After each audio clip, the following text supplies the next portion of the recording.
Rotary meeting, life club meeting எல்லாம் போவோம். பெரிய பெரிய தலைப்பெல்லாம் ஆர்கனைசர் நம்ம அலி சார் மாதிரி கொடுத்துருவாங்க. சார் விவேகானந்தர், எண்ணம் போல் வாழ்க்கை, விழுமீன் எழுமீன் அவ்வளவு தலைப்பை கொடுத்துருவாங்க. சார் சிறப்பா பேசிடணும் சார் அப்படின்வாங்க. நம்மளும் உட்கார்ந்து ஒரு மாசமா விவேகானந்தருடைய வாழ்ந்து அந்த புத்தகத்தை எல்லாம் படிச்சு கரைச்சு குடிச்சு அதெல்லாம் மனசுலயே நினைச்சிட்டு வந்து உட்கார்ந்துப்போம். 7:30 மணிக்கு நமக்கு கொடுப்பதாக சொல்லியிருப்பாங்க. இருக்கும் நமக்கு ஸ்லாட். நம்ம கொடுக்கறது 8:30 தான் கைக்குள்ள மைக்கு வரும்.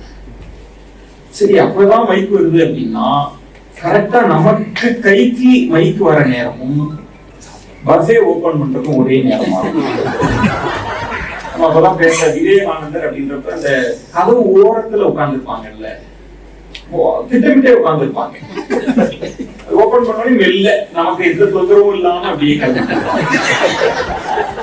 சரி, விட்டுறலாம். சுகர் பேஷண்டா இருக்கலாம், பசி கொடுக்க முடியாதவங்க மன்னிச்சிடலாம்.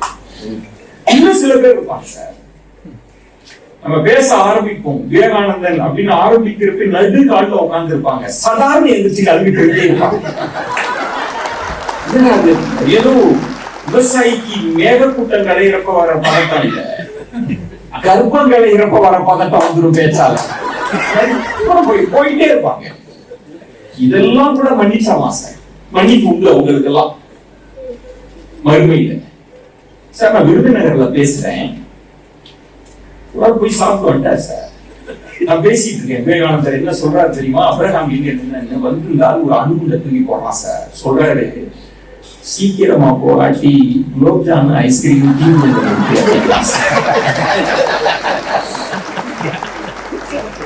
ஒரு நிமிஷம் வெளில திரும்பி பார்த்து ஆர்கனைசரை காணா சார்.